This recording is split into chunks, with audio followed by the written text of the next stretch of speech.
Okay, what's up, YouTube? Welcome back to the channel. February 5th, and we finally have Iowa caucus results, or at least 75% of them. Now, I'm going to be using a couple of different sources, and we're going to be talking about what we learned from Iowa. And I'm wearing my math shirt because you guys are not going to be happy with me today. So I just want to remind you, I am still Yang Gang, but I got to keep it real. Just give me 1 second. I'm resorting to the phone today because, yeah, cool. All right. The caucus is rigged. First comment. I don't want to hear that. So, listen. The DNC is a cheating organization. This is not news to me. This should not be news to you. We know how we got here. We know how we got from 2016 to 2020, and there was a lot of cheating going on in 2015 along the way. So I expect nothing but the best from the best. You know what I mean? And that comes all the way down to Shadow Incorporated and their involvement as the manufacturer of the app that was used for vote tallying. I just was having a thought last night. I was laying in bed and I was thinking, what is the worst possible name you could name a shadow corporation? Like, if you wanted to do something dastardly or slightly illegal, or just anything, you wanted to give people a reason to question, what would you name your organization? Probably Shadow, because when someone put that in the comment section yesterday, I thought they were giving like a hypothetical scenario. I didn't realize they were literally naming this company that is named Shadow. Like, they actually named it Shadow. So just, look, I have very low expectations as far as integrity. One of the first videos I made when I started covering this campaign was DNC, I'm demanding you give me and all of the give me a fair opportunity to vote for who I want to vote for. Give all the candidates an opportunity to represent their ideas, and if you do not, please do not ask me to vote for or vote against Donald Trump in November. So that was my position. I knew I had to make that video, and here we are. So yeah, there was some weirdness going on, but at the end of the day, I don't think they took all of the votes away, okay? And this is the conversation we've been having for quite some time. I'm a guy who uses the numbers that are available, so I can never be someone who and then there are definitely times where I do completely discredit the numbers. Now, do I think these numbers are completely fabricated? No, I don't. I don't think that they're that bad. I mean, obviously, the Iowa caucus is a very unique scenario where you have to go in and you have a first choice and then you have a second choice and there's this realignment process. So that's not normal. You know what I mean? And you have to go out and you have to try to get people to rally behind your candidate, and you got to give a little speech in some cases. And everybody is not willing to do that. Everybody's not willing to openly talk about who they're voting for. It's kind of the whole Trump thing. Like, there's a lot of people who are voting for Trump. They're not going to tell you that they're voting for Trump, which is why if you think his support is at all wavering, then you might be rudely, you might be sadly disappointed, come November when you find out that no, his support's pretty strong. Everybody's not going to the rallies. Everybody's not wearing a MAGA hat. Like, there's a lot of Trump supporters that are just chilling and they're saying nothing. They're like, oh yeah, I like that Pete guy. And then when it comes to get into the voting booth, when they got that curtain, they're gonna vote for Trump. So it is what it is. All I know is, according to the numbers that I'm looking at 75%, my boy Andrew Yang sitting at 1%. Now that is abysmal. Now that's not. Definitely lower than I expected. Yesterday, I made a video and I was waiting for the numbers. I wouldn't have been so excited about making that video if I thought he was going to fall to 1%. I thought he'd be at 10. But with that said, we still have Tom Steyer at 0. So there's something to look forward to, because that means that Steyer is probably on the chopping block. Give me 1 second. I'm sorry, I gotta get back in here.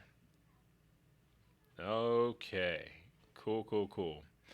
Um, oh, you guys are rolling. You guys are rolling. Let's see. 1 second. You need to pick up his sword. It's time to fight. That's right. We need a new strategy for the campaign. Look, it's late, right? And that's why I want to cover. I want to talk a little bit about Mayor Pete today. I want to talk about what we learned from Iowa, which again we didn't learn a whole lot, but we did learn some interesting things, and primarily. And as I've been saying for a while, I'm not concerned with progressive views because I never really thought progressive views was going to be the make or break thing. According to the polls, that wasn't it. It was it was number 4 as far as most important things that people were looking at. I got a CNN poll from February of last year saying the most important issue was beating Trump, and that's exactly what we saw come out. Now, again, Iowa is special. Every state is unique, and I never spend any time there. I don't know anybody from Iowa, so I'm not going to sit here and pretend to know the politics of Iowa. But I do know, or at least I did hypothesize that progressive views wasn't really going to be the big thing. And I did at one point think that Pete was doing a lot better. I mean, you guys have been hearing me give Pete props this entire time, and you guys were like shouting me down, like, "Nah, man, he's a snake." And it's like, yeah, he might be a snake, but he's doing a really good job of being a snake. You know what I mean? Like, if there's an award for being a snake, like he's kind of crushing. And I admit I got sucked in. I was listening to these progressive talk hosts, and they kept downplaying Pete, and I just said, you know what? I don't know. I might not like him, but I know what I think appears to be resonating with America, and that dude is doing it. Like he's doing something. And last night, or at least the other night, since it's been 2 nights now, we got clear evidence of that. Now we don't think that he's going to do well. We don't think he's going to do well with minorities. We don't think he's going to do well with Latinos. So that's probably going to be problematic for him outside of the very white states of like Iowa and I don't know the white states, all of them. So that's going to be a problem for him, but it gives him a nice bit of momentum going into the next state. And when I did the video yesterday, we were talking about Bernie Sanders' data that had him at almost 30%, a little bit short. You know what I mean? He's closer to 25. I think we show him at 25.2%. He's sitting at 11 delegates. Pete is at 26.9 at 11 delegates. Warren, 18%, 5 delegates, and then Biden, 15%, nothing, no delegates. Klobuchar, 12%, no delegates. Yang, 1%, no delegates. Not looking good. Now, as far as strategy, look, when Yang spoke in Dallas, he said something about, small minds focus on strategy, and we really try to stick to the data. And I have been critical of Andrew Yang's strategy the entire time because I never felt like he was aggressive enough. But now it's down to the nitty gritty, right? We got Super Tuesday coming up March. We got Friday is a debate. We have a debate is it in March? I think is the next debate, where Yang might not make the debate stage if he does not come up with some delegates. So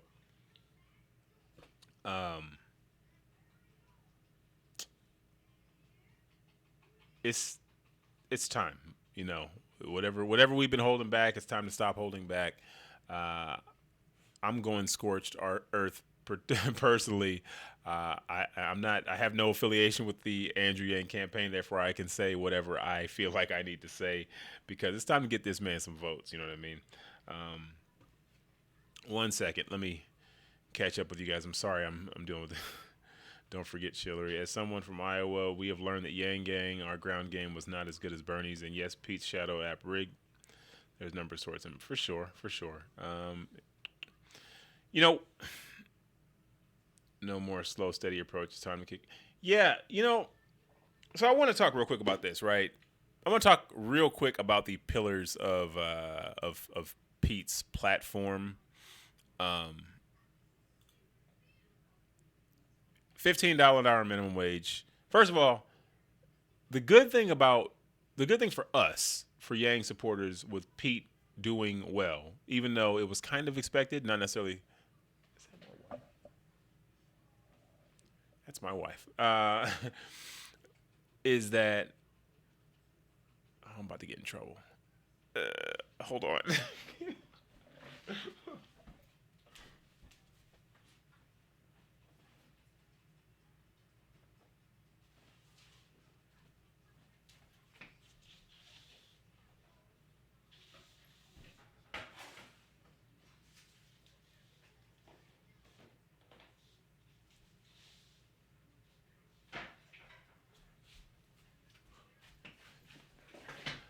Okay. I don't know if I've saved myself. I'm probably still in trouble. One moment. Hello, dear. I'm on live stream. Please don't yell at me. um, your son is in his room. No. The good thing about Pete is that he is a moderate. You know what I mean? And I've said that Yang is more moderate than progressive. I don't know why people think he's super progressive. UBI itself is make sure a progressive policy.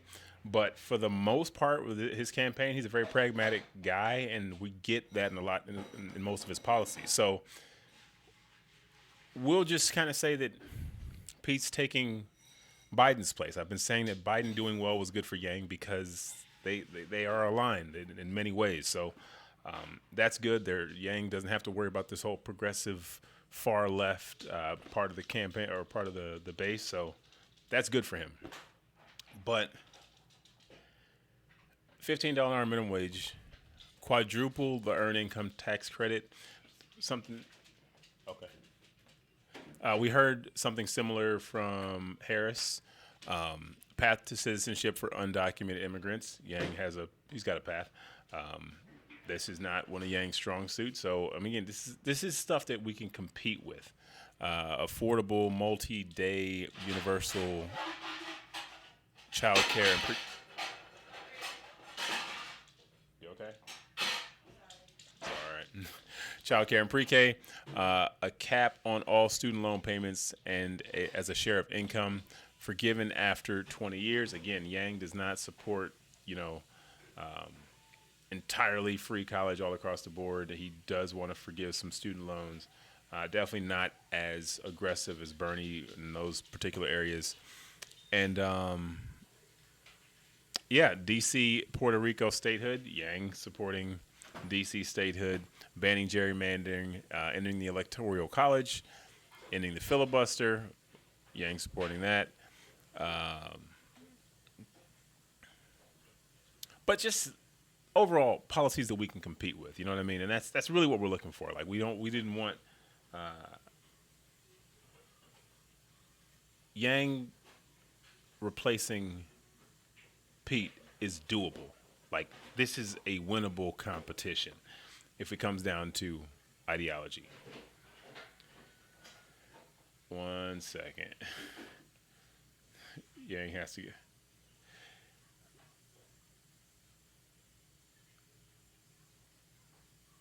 Please don't ever speak on the polls. They never work, never will. I hear you, man.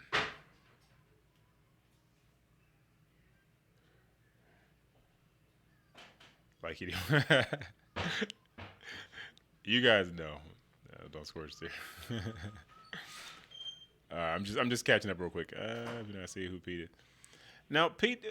No, listen. He's a chameleon, man. He's really good. Like I told you, he's really really good. All right, you might not like him, but he is good.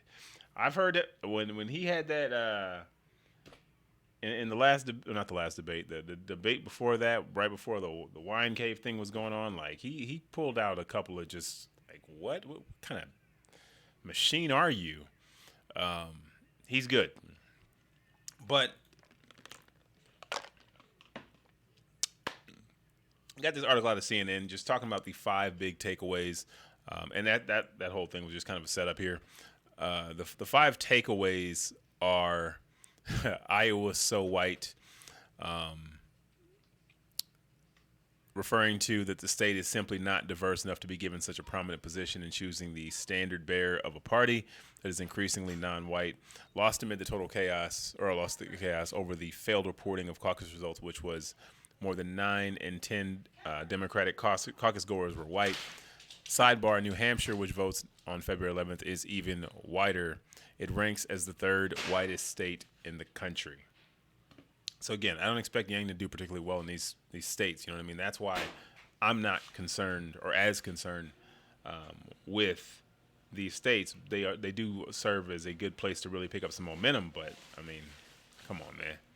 This was never going to be his strong point. You know what I mean? It's really going to be the South Carolinas, the Michigans, the Pennsylvanias, those places where we got some color, some diversity. Second thing is liberals rule. 2 in 3 people who caucused on Monday call themselves either very or somewhat liberal. This is abnormal, which is, again, why these results are so weird. Because if you are identifying yourself as a very or somewhat liberal, well, not somewhat, but very, you wouldn't expect Pete to do so well. But you guys are going to tell me that he completely bought the election, so that explains it. I think he probably just did a good job in the state. You know what I mean? Like, yeah, sure, there's some cheating going on, but I'm sure he didn't buy every single vote. You know, that would be a little much.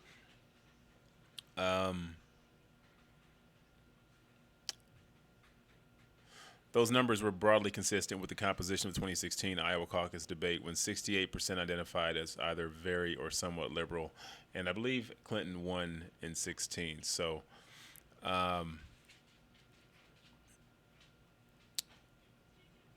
in 2008, 6 in 10 of the caucus goers were first ever caucus members, and that was when Obama was running. In 2016, the next caucus, the first timers made up 44%. And on Monday,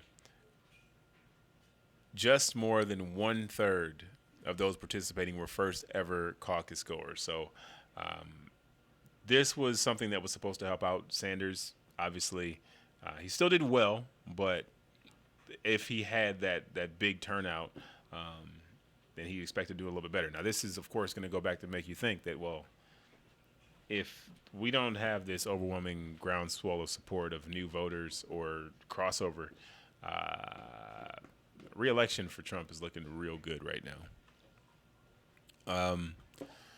Number 4, electability is the name of the game. More than 6 in 10 Iowa caucus goers said they would rather nominate a person who can beat Donald Trump as opposed to pick someone who agrees with them on most issues, compared to 20% who said in 2016 that a candidate who can win in November was the most important trait that made up their minds.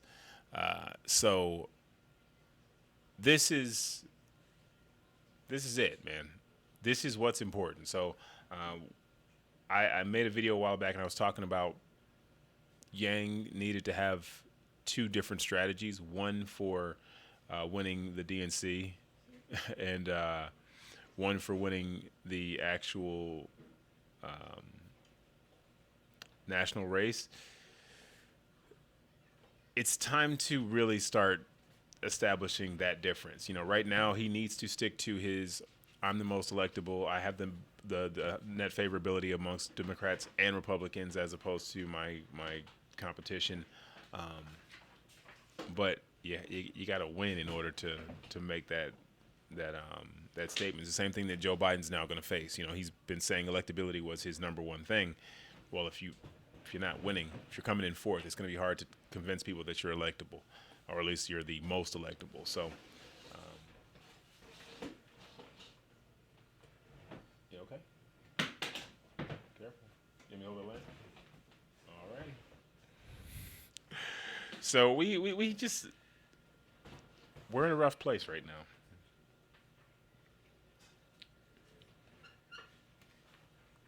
What are you guys saying? Pete won a few coin flips, and I saw one paper ballot that rounded him from 4 to 3.2. Yeah. 90% of Iowans knew about Yang and found him likable. Got 1% of votes. We need to realize and fix the reason this isn't translating. You know, I've said for the longest, man, people just have to believe that he can win. Like, having to believe that he can win is the number one thing that people say to me when I talk to him in real life. Everybody likes him. We know everybody likes him. We know he's got the net favorability. We know he's got the crossover, which I think honestly, the crossover is actually kind of a weak point for him because you're talking about getting people to change their party affiliation to vote in a primary, which is kind of a lot. You know what I mean? Like an open primary, if all primaries were open, that would be ideal because that would give him the best chance, I think. But man, asking anyone to do anything extra is always a little bit of a tough sell. But yeah, man, he's got the favorability, but can he win? That's what people want to hear. They want to hear that he can win. They want to say, you know, what does he have going for him? You know what I mean? He doesn't have a bunch of political allies. He doesn't have any political experience. You know, real political experience. You know, we know he was part of the Obama administration, but you know, he wasn't running anything. You know what I mean? He's never run any government office. He's never been mayor. He's never been senator. He's never been congressman. So it's tough for people to believe that he can actually win. And when you see that being able to win is truly what's going to matter to people, or at least what mattered in Iowa, you got to cross that bridge somehow.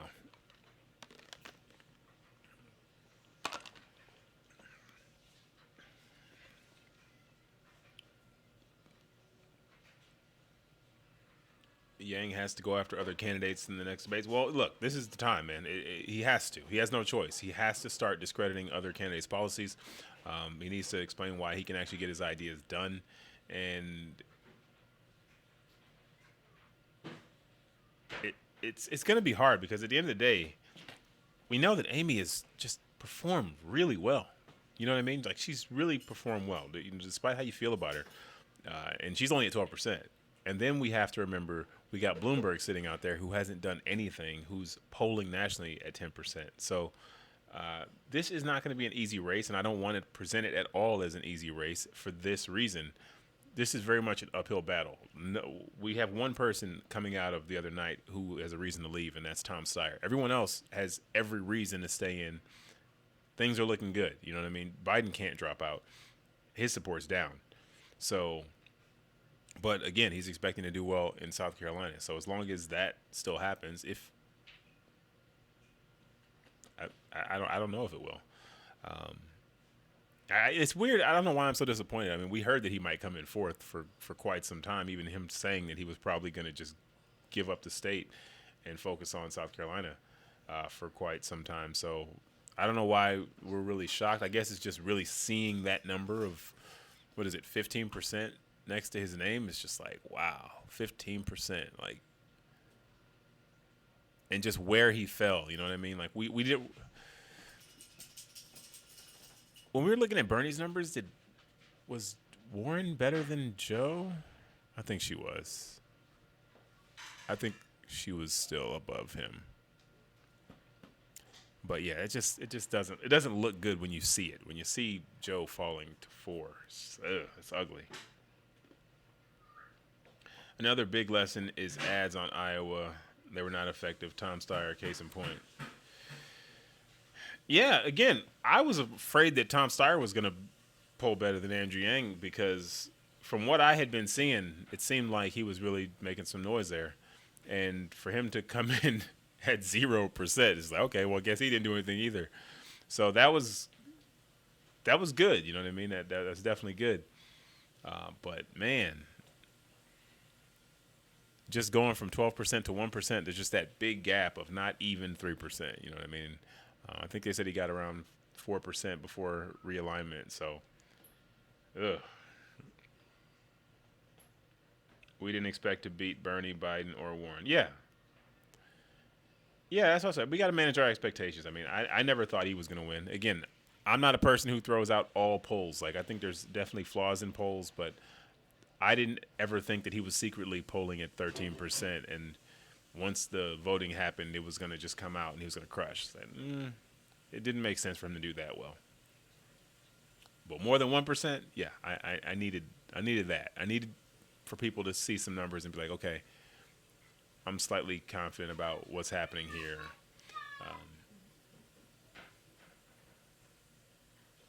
Oh boy. Why are people so afraid of change and new ideas? Because you're talking about, it's not people, it's the specific demographic. You know what I mean? Who are the people who Yang's not getting? It's that same 50 to 64 demographic that he's not touching. It's just, you're talking about changing people, the system that people have known their entire lives, right as they're approaching retirement age. Like it's very hard for someone to be willing to accept change at that particular point in life. 22-year-olds don't care. They're not worried about retirement, so they're not at all concerned about, oh yeah, we'll figure it out by the time I retire. If you're about to retire in the next 3 years, do you really want to take that chance? Maybe, maybe not. Probably not. Somebody needs to bring up that booty paid. Well, it's all over the news. Don't think it's time to panic yet. It's like giving up after the first minute of the game. But are the results, if they can be called that, reliable? They're at 75% right now. And that's as of 1:33 Central Standard. Okay, as of 2:22 Central Standard Time. They're at 75%. So I'm not going to say they're completely unreliable. Do I think they're tainted? Sure. But I don't think that accounts for Yang. That doesn't make me feel like Yang should have gotten 1%, even in a flawed election. Hopefully when this thing is over, he's at up to 3, which is, I guess, consistent with where he'd been in the state. But again, this is the caucus process. This is not a regular, you go in and vote. There's this realignment process, which is going to taint, the way we expect numbers to actually go. So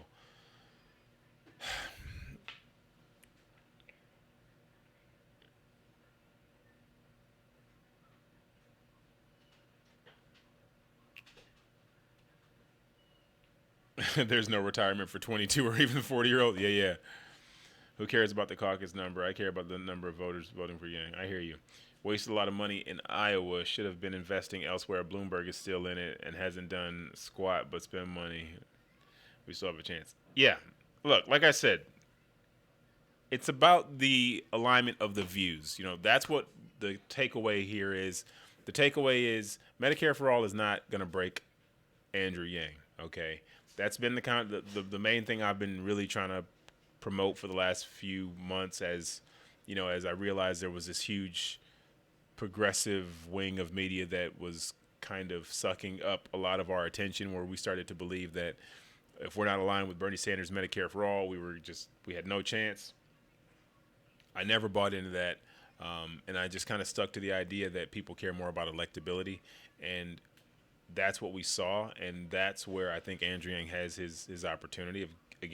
Of course, he doesn't have that long-standing political support, but when Pete starts to fail because he doesn't have any minority support, and if Joe can't pick up steam after South Carolina, or after this past contest, then this thing is still very much wide open. There's gonna be an opportunity for someone to challenge Bernie Sanders, and it's gonna be for that moderate position, which I think Andrew Yang can very much capture. It's got to be somebody who has something different to offer. We know that there's a crossover support between Bernie Sanders and Elizabeth Warren. We also know that Andrew Yang has that 40% of people who just don't see any reason to vote for anyone else. So I'm not done. I'm not panicking. But there's definitely a sense of urgency going forward, and we all have to know that. We have to know that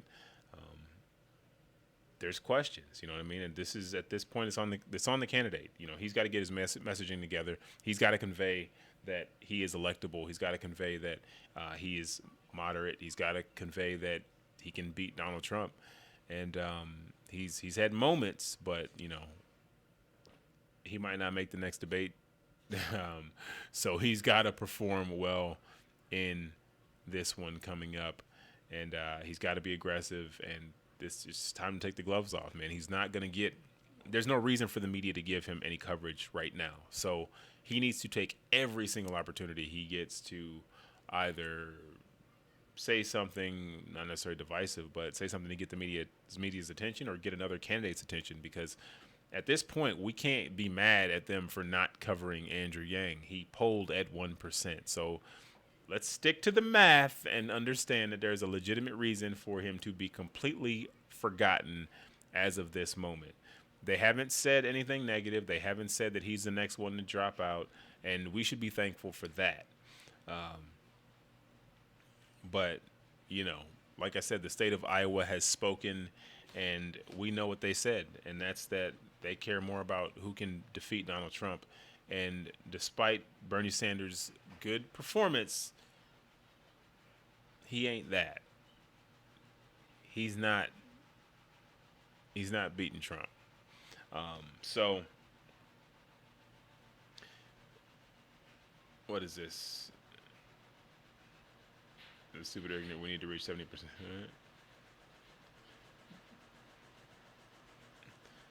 Bloomberg ain't trying to win this. Wow, I'm not sweating it. USA Today said he should drop out. Oh boy. Well, he's not. We here for now. So I guess we're blending. I'm going to get out of here, man. Like I said, I appreciate you guys for dropping by. I just wanted to drop this video and just, talk about where we are at right now. But, keep your head up. We still have time. The ideas that are talked about still give us an opportunity.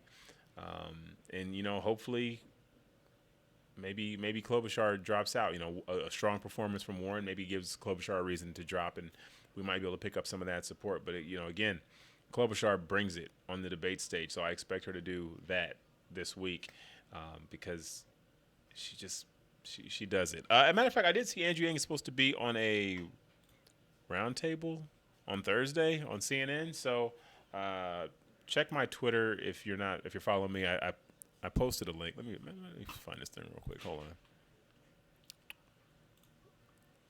Because I didn't even know about this thing, but somebody, Democratic Presidential Town Hall, New Hampshire. Wait, when the hell is this? 10/7 Central. Wednesday. So tonight. So this is tonight. So yeah, check it out. He's got an opportunity. He's up on the stage, town hall. We know that it should be just him speaking, and hopefully he can. It's time, man. These debates, these town halls, these are slam dunk contests. These are not. It's not a math test. All right. We need moments. We need things that make people question, and he needs to really be aggressive with making people question the narrative, because otherwise he'll be forgotten, and we can't let that happen. So with that said, I'm gonna get out of here. If you guys enjoyed this video, make sure you give it a like, subscribe for more. I'll see you guys in the next one.